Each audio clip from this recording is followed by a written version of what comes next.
Irmãos, nós vamos abrir a palavra do Senhor no livro dos Salmos, mais uma vez, o Salmo 1, a nossa meditação nessa noite.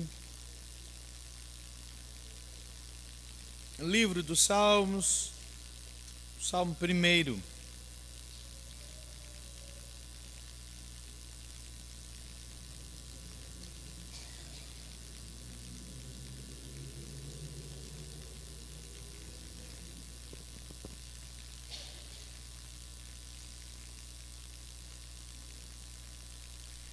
Salmo 1. Preste atenção na leitura da palavra do Senhor, que nos diz o seguinte: Bem-aventurado o homem que não anda no conselho dos ímpios, não se detém no caminho dos pecadores, nem se assenta na roda dos escarnecedores. Antes, o seu prazer está na lei do Senhor, e na sua lei medita de dia e de noite. Ele é como árvore plantada junto à corrente de águas, que no devido tempo dá o seu fruto, cuja folhagem não murcha, e tudo quanto ele faz será bem-sucedido. Os ímpios não são assim, são porém como a palha que o vento dispersa.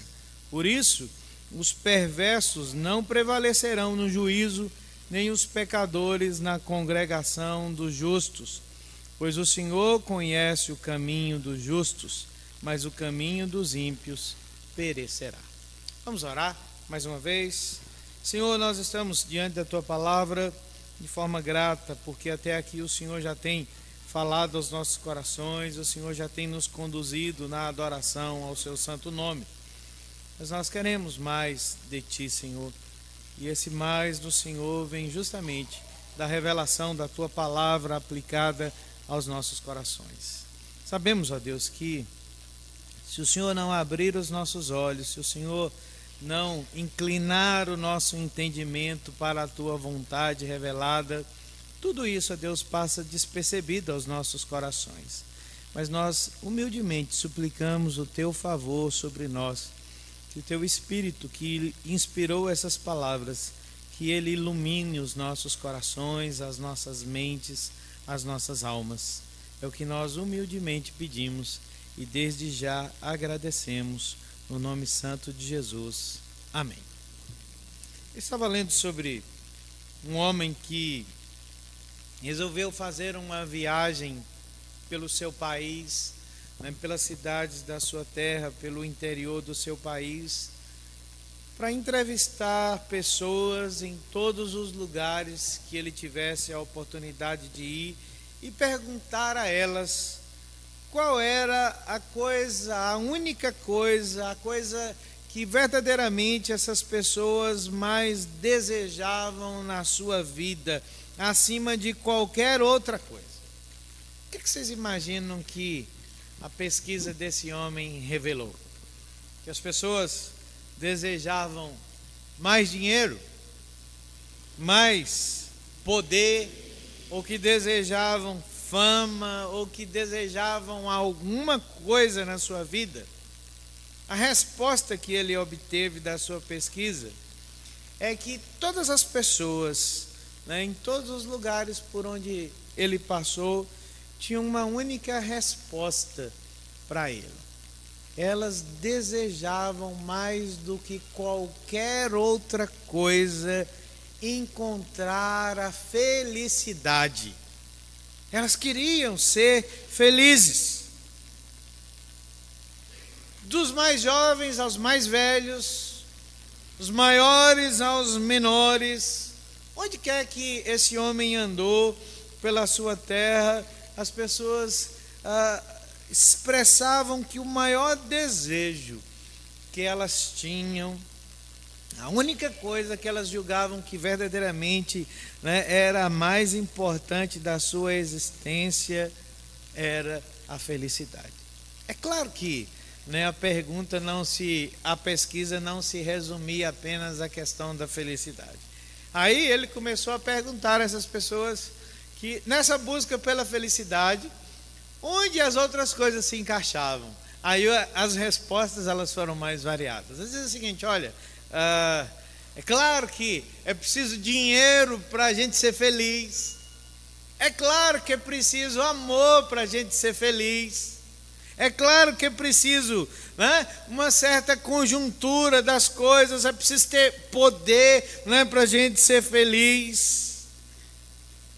A felicidade era o alvo supremo daquelas pessoas, mas elas julgavam que os meios, né, pelos quais elas alcançariam essa finalidade, obviamente são os meios que nós encontramos sendo aí ditos a todo lugar, né, a respeito da felicidade. É curioso, irmãos, como essa pesquisa de fato resume, né, o maior desejo do coração humano, né, não importa se aqui no Brasil ou lá na Cochinchina,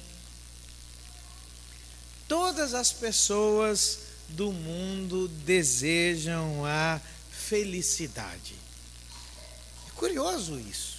Me lembro de ter lido que na Declaração de Independência dos Estados Unidos foi estipulado, estabelecido, né, que a busca pela felicidade era um direito humano. E de fato as pessoas se comportam como se a felicidade fosse um direito, né? As pessoas olham o tempo todo e falam assim: olha, é meu direito ser feliz, eu vou buscar realizar a minha felicidade a qualquer custo, eu vou encontrar a felicidade. Na mente das pessoas do mundo, felicidade é um direito. Mas uma coisa que a gente começa a observar é que na mente humana, felicidade não é apenas um direito, mas passou a ser uma obrigação. Sabia que as pessoas do nosso mundo, as pessoas da nossa geração, têm obrigação de ser feliz? Basta você olhar as redes sociais, né? Quando a gente começa aí a vasculhar a vida dos... há uma necessidade, né, de transparecer felicidade, de mostrar a felicidade. E quem vê a felicidade alheia se sente obrigado a ser mais feliz do que aquele que a gente vê, daquele que a gente contempla nas redes sociais, não é? Então, felicidade não é só um direito, né? A busca pela felicidade não é só um direito, ela passou a ser uma obrigação. Mas a grande questão é: será que entre obrigações e direitos e desejos é possível encontrar a tal da felicidade nessa vida? É possível ser feliz neste mundo, nessa vida? O salmista, no Salmo 1, nos diz que sim.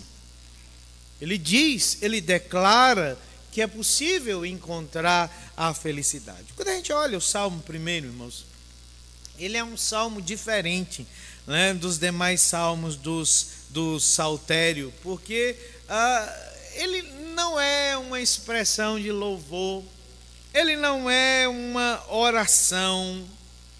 O Salmo 1 foi composto de uma maneira muito especial para ser um prefácio, para ser um portal de entrada para o livro dos louvores, o livro da adoração, o livro das orações do povo de Deus.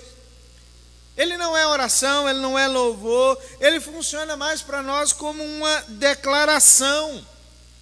Quando nós lemos o Salmo 1, se você prestou atenção, você conhece, né, ele está nos apresentando, juntamente com o Salmo de número 2, que é seu companheiro aí nessa introdução do livro dos Salmos, quais são as chaves para entendermos o livro dos Salmos, qual é a forma de entender, né, a adoração do povo de Deus.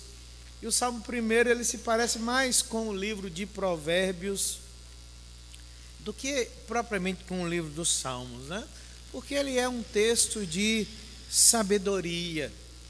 Ele vai falar para nós sobre felicidade, mas ele faz da perspectiva, né, de uma escolha dois caminhos são apresentados diante do povo de Deus, dois caminhos são colocados, né, contrastantes diante da vida do povo de Deus, né? E a primeira palavra, né, que nós encontramos, primeiro verso do Saltério, no Salmo 1, começa justamente com a bendita da felicidade. O termo aí que é traduzido para nós como bem-aventurado, na realidade é a palavra hebraica Asher, de onde vem o nome do filho de Jacó, Azé, que significa abençoado, afortunado, satisfeito, realizado, bem-aventurado, como nós o conhecemos. Mas quando às vezes lemos esse termo, parece que é um termo tão suave, né, para o nosso idioma, mas na língua hebraica é muito mais do que o termo que nós temos diante de nós, especialmente porque o termo ele aparece no plural no hebraico, falando sobre muitas felicidades, sobre feliz, muitas vezes abençoado, muitas vezes bem-aventurado. E o salmista está apresentando a nós a causa dessa abundância de felicidade. Ele nos diz que essa felicidade, ela é resultado de uma escolha consciente por um tipo específico de caminho que nos conduz à realização, que nos conduz à satisfação. Por 26 vezes nós encontramos a expressão bem-aventurado no livro dos Salmos.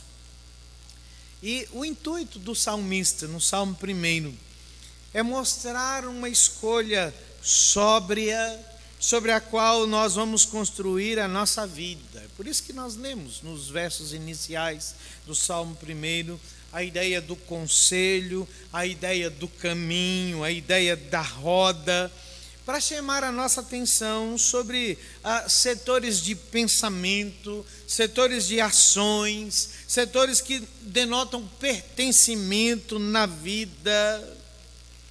É justamente sobre essa categoria, irmãos, que a escolha fundamental da felicidade, ela é feita e ela é levada a cabo na vida do povo de Deus.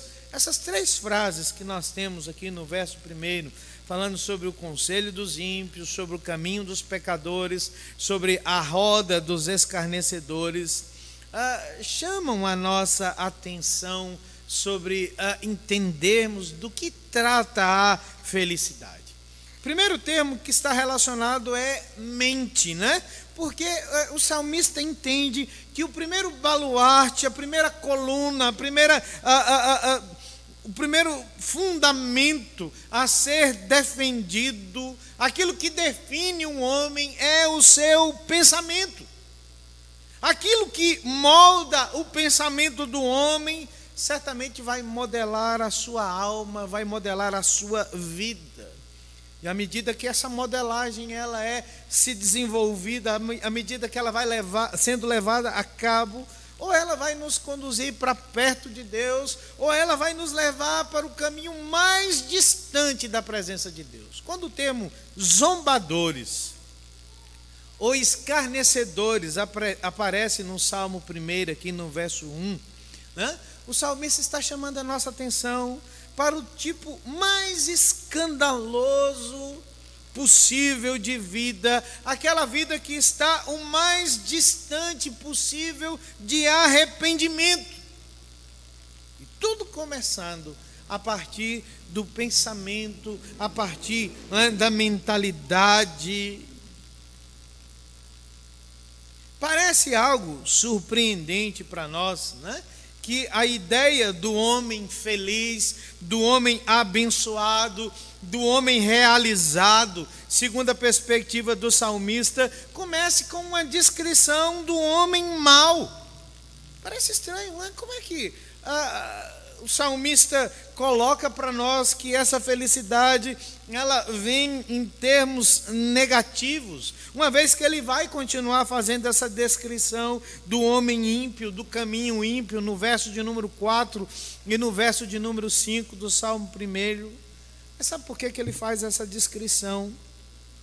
Sabe por que ele começa a sua poesia, né, descrevendo a felicidade nesses aspectos? Porque ele primeiro começa onde todos nós começamos, onde todos nós estamos. Nós não começamos a nossa vida, nós não começamos a nossa jornada, nós não começamos a nossa busca sendo abençoados. Sabe por quê? Porque a palavra de Deus diz que nós começamos como nós realmente somos. E nós todos somos pecadores.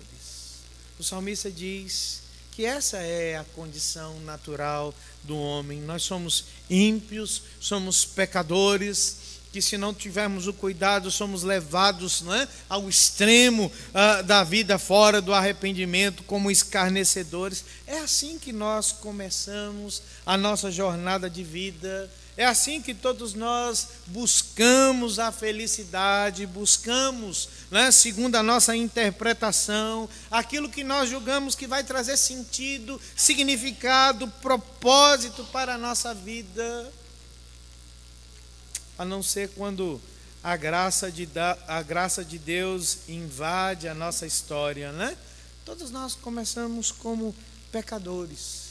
E aquilo que modela a nossa mente, aquilo que modela as nossas ações, que nós julgamos que é o princípio fundamental, que pode trazer sentido, significado, propósito para as nossas vidas, nos leva para mais longe da presença de Deus. Não é assim? Todos nós dizemos, olha, para ser feliz nós precisamos disso, nós precisamos daquilo outro, né? Eu acho que se eu tiver isso...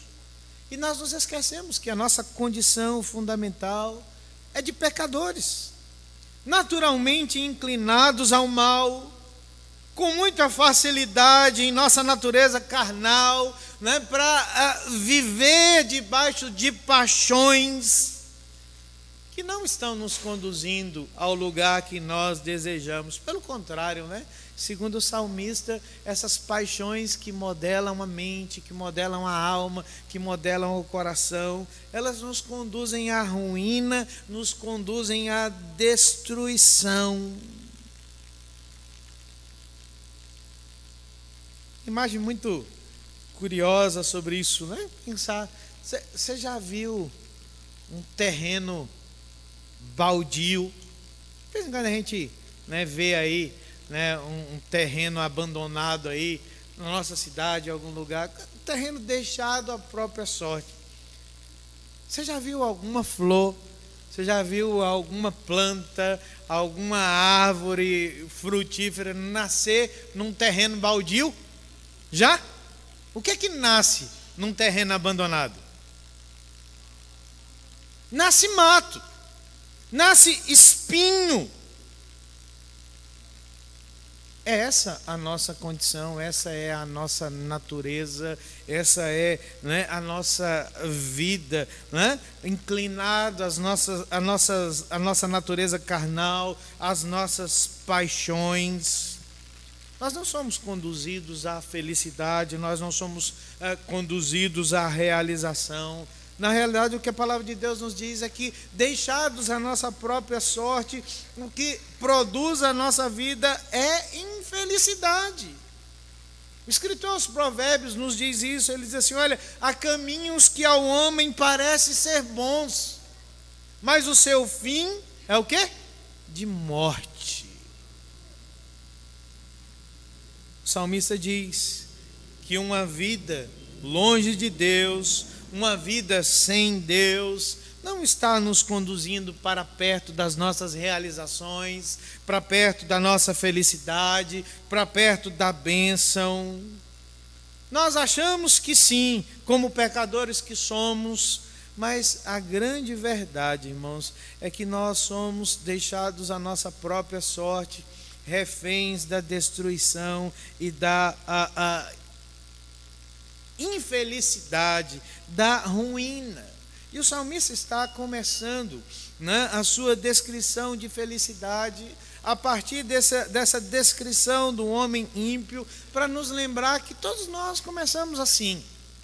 Todos nós, sem exceção, estamos nessa nossa condição inclinados, a não ser que a graça de Deus transborde na nossa vida, a não ser que a graça de Deus nos coloque no rumo certo. E aqui que nós começamos a perceber, né, como a felicidade, na perspectiva do salmista, não é algo tão simples como nós imaginamos, né? Como sendo um estado de bem-estar físico, emocional, um estado onde todas as coisas, né, estão a nosso serviço. Ele descreve a felicidade no Salmo 1 como uma vida que tenha sentido, uma vida que seja produtiva. A felicidade, segundo o salmista, se refere às ações que correspondem à vontade de Deus na nossa vida. Porque imediatamente, né, depois de descrever o estado natural do homem, ele diz assim: olha, antes o seu prazer está na lei do Senhor, e na sua lei medita de dia e de noite. Ele é como árvore plantada junto à corrente de águas, que no devido tempo dá o seu fruto e cuja folhagem não murcha, e tudo quanto ele faz será bem sucedido. O salmista usa uma imagem, né, para descrever felicidade. E literalmente, a imagem que ele tem não é de uma árvore plantada, né, mas de uma árvore transplantada. O que é isso? Ele diz assim: olha, o que é a felicidade? É a árvore que foi transplantada para o lugar da vontade de Deus, para um novo fundamento da vida. Que fundamento é esse? A lei do Senhor. É dela que nós extraímos na nossa vida a alegria, a recompensa por meio da obediência. É tão estranho, né? Pensarmos que o salmista está dizendo para nós que felicidade passa não pelas realizações da nossa vontade, não por cumprirmos os nossos desejos, por buscarmos em nós mesmos um fim das nossas paixões, mas ele diz que a felicidade se refere às ações na nossa vida que correspondem à vontade de Deus. Se nós começamos como pecadores, nós precisamos de um novo chão sobre o qual a nossa vida vai ser construída, irmãos. E esse chão só pode ser a vontade de Deus revelada na sua palavra. Ele diz assim: olha, é nessa lei que esse homem feliz medita de dia e de noite. É dessa lei que ele extrai a sua satisfação. Ele se deleita na lei do Senhor. Não sei se você já parou para pensar um pouco quão intrigante é essa, né, expressão que o salmista utiliza: deleitar-se na lei do Senhor, encontrar prazer na lei do Senhor. C.S. Lewis, né, escreveu um comentário, um livro dos Salmos, né, dos seus salmos prediletos, e ele fala uma coisa muito interessante quando pensa sobre o Salmo 1. Ele diz assim: olha, isso para mim é algo totalmente desconcertante, algo misterioso. Como é que alguém pode se deleitar na lei do Senhor? Nós nos deleitamos nas misericórdias do Senhor, nós nos deleitamos na graça do Senhor, nós nos deleitamos na bondade do Senhor, mas nós não encontramos prazer na lei, porque a lei não é algo que cause prazer. A lei é algo que a gente obedece, que a gente respeita, mas não é algo que deve produzir prazer na nossa vida. Mas ele diz assim: olha, Mas eu entendo o que o salmista quer dizer, porque ele está fazendo referência não à mera palavra, mas ele está fazendo referência a algo maior, algo que envolve a meditação de dia e de noite, porque o que o salmista diz com lei do Senhor é a própria revelação do ser de Deus. Ele está dizendo que a felicidade, irmãos, ela é produto desse aprendizado sobre Deus. É a linguagem de alguém que está arrebatado pela beleza de Deus, de alguém que está pleno com o ser de Deus. É óbvio que a descrição que o salmista faz aqui dessa felicidade, né, é alguma coisa que passa pelo novo nascimento. Se todos nós começamos como pecadores, longe da verdadeira felicidade, Deus precisa transportar a nossa vida, Deus precisa tratar com a nossa condição e nos colocar sobre um novo chão, sobre um novo fundamento, para que a nossa vida, de fato, ela encontre a satisfação, realização. E esse chão não é outro que não seja o próprio coração de Deus. É tão bela a expressão que o salmista utiliza para descrever esse homem que encontra na revelação de Deus, que aprende com o próprio Deus, porque ele diz assim, olha, ele é alguém que no devido tempo dá o seu fruto, cuja folhagem não murcha, e tudo quanto ele faz será bem sucedido. É uma vida produtiva, é uma vida frutífera. São ações que correspondem à vontade de Deus na vida desse homem. Ações, irmãos, que frutificam, que compartilham essa vida a partir de Deus com outras pessoas. Percebam que o salmista não está dizendo que a felicidade ela mora em uma vida farta, em uma vida cheia de coisas, mas ele diz que a felicidade ela mora em uma vida bem-sucedida, em uma vida de bons resultados.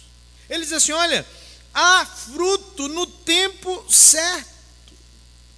Todos nós, né, que de alguma forma estamos aí inteirados com a vida aqui da nossa região, né, do interior, a vida agropastoril, nós sabemos que nenhuma árvore produz fruto o tempo todo, mas a árvore boa é aquela que produz fruto quando?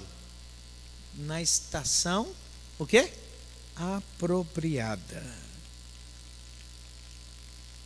No tempo do propósito de Deus. Quando Deus deseja que o fruto esteja maduro, essa é uma vida abençoada, essa é uma vida feliz, essa é uma vida bem-aventurada. O salmista diz que essa é uma vida cuja folhagem não murcha. O que poderia ser isso, irmãos? A vida de alguém que não é vencido por situações de adversidade, gente que não precisa de circunstâncias certas para continuar gracioso na presença do Senhor. Eu me lembro de uma história relacionada ao mundo das missões, né? A chamada Missão para o Interior da China. Foi uma missão fundada por Hudson Taylor, né? Um missionário inglês que gerações serviu à causa do evangelho ali na China. Quando a China se tornou comunista, a última família missionária que estava ali pela missão para o interior da China era a família do missionário Art Matthews, né, que viveu ainda 2 anos debaixo ali da ditadura, né, do comunismo chinês. E eles usam essa expressão, ou usavam, né, já há muito tempo atrás, falecidos, a folhagem verde que não murcha, para descrever os anos, esses 2 anos que eles tiveram que enfrentar a vida ali por causa do evangelho do Senhor Jesus Cristo. Eles disseram, dão um testemunho de que ele, a esposa e uma filha pequena foram colocados em um quarto tão pequeno que a única mobília que havia nesse quarto era um banquinho para aquela família. Não havia nada além disso. Não havia recursos, porque o governo não deixava que a missão trouxesse sustento para aquela família.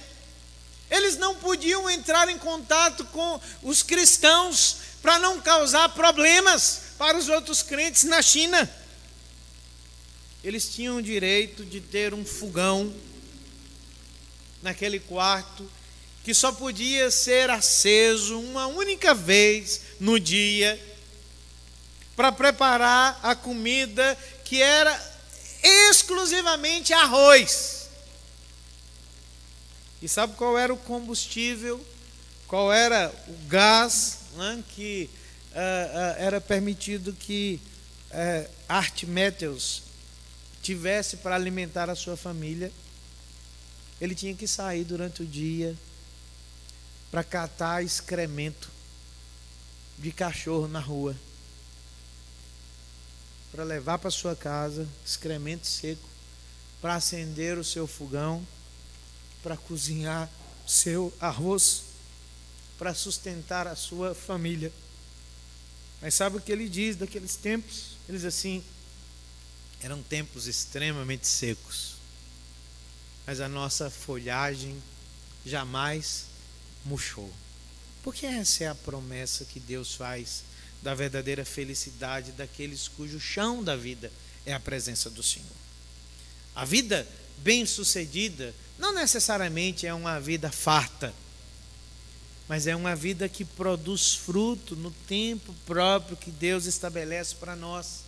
É uma vida, irmãos, que experimenta o livramento de Deus dos danos que são danos alejantes da seca na vida de outras pessoas. Todos nós convivemos com pessoas que imaginam que a felicidade mora em circunstâncias certas. Elas dizem assim: olha, se eu tiver o emprego certo, se eu tiver a casa certa, se eu tiver, né, o dinheiro certo, eu tenho certeza que tudo vai bem na minha vida.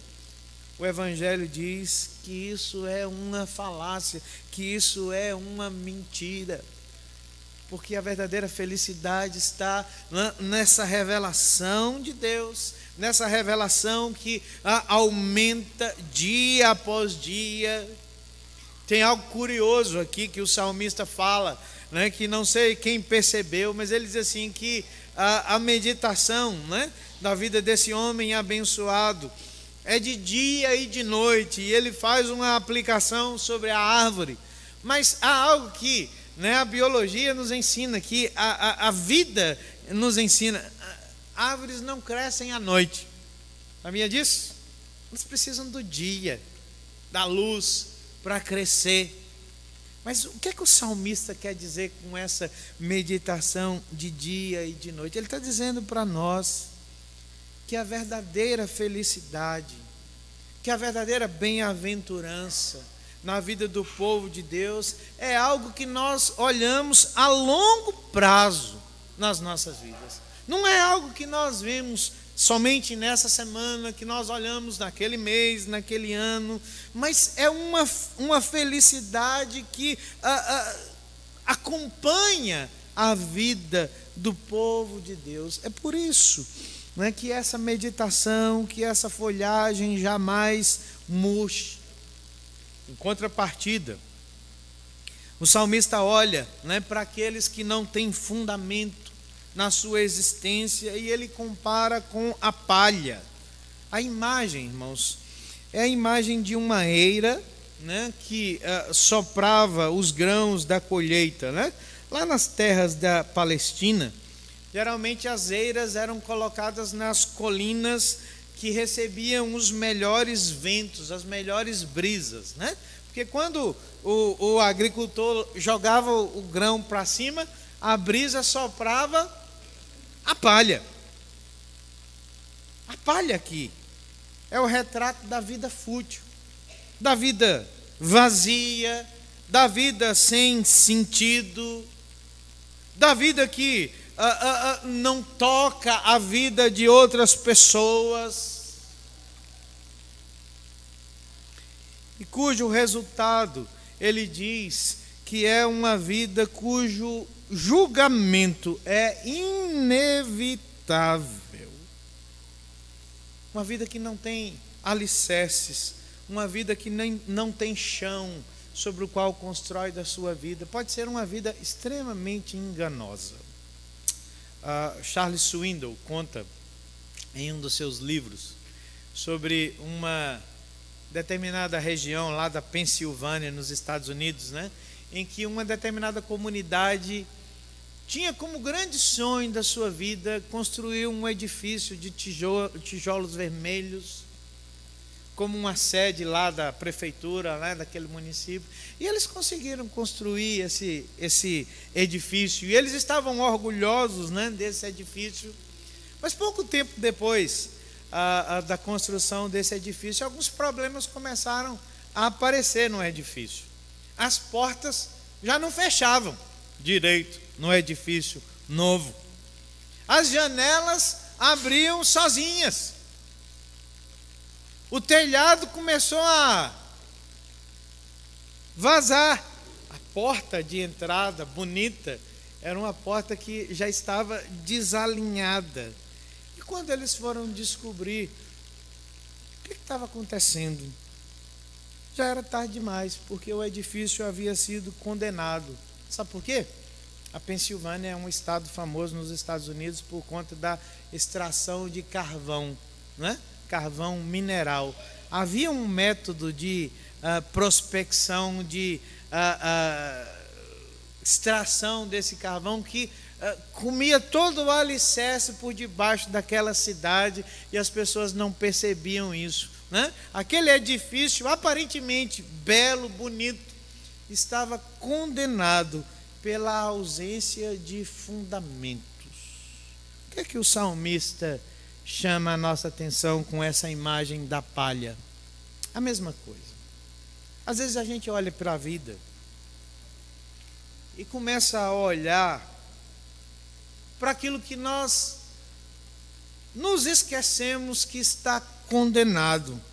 Quantas vezes a gente olha para a vida do ímpio e sente inveja do ímpio, né?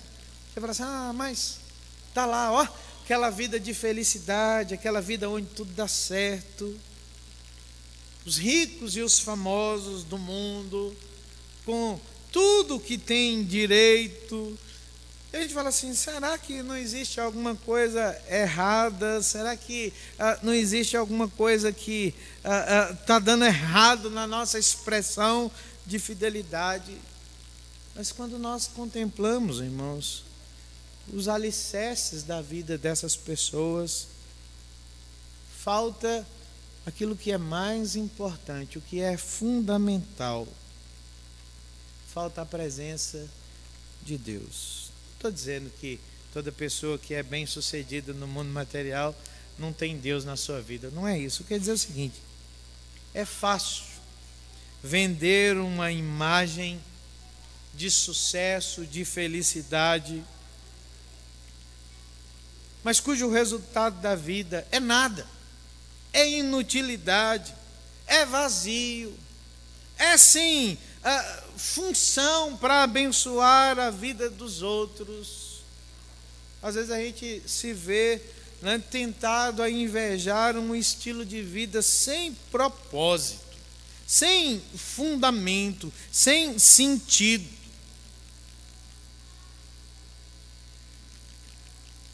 O salmista diz que o resultado disso: os perversos não prevalecerão no juízo, nem os pecadores na congregação dos justos, pois o Senhor conhece o caminho dos justos, mas o caminho dos ímpios, o quê?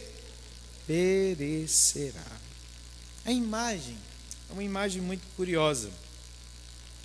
No Salmo 24, que é o salmo que trata sobre a adoração, sobre a glória de Deus, havia no mundo antigo uma espécie de liturgia, né, lá no templo, em que alguns autores dizem que quando o adorador vinha ao templo para adorar o Senhor, os levitas, né, ficavam à porta do templo e diziam para ela o seguinte, para essa pessoa, assim, perguntavam para ela: você é digno?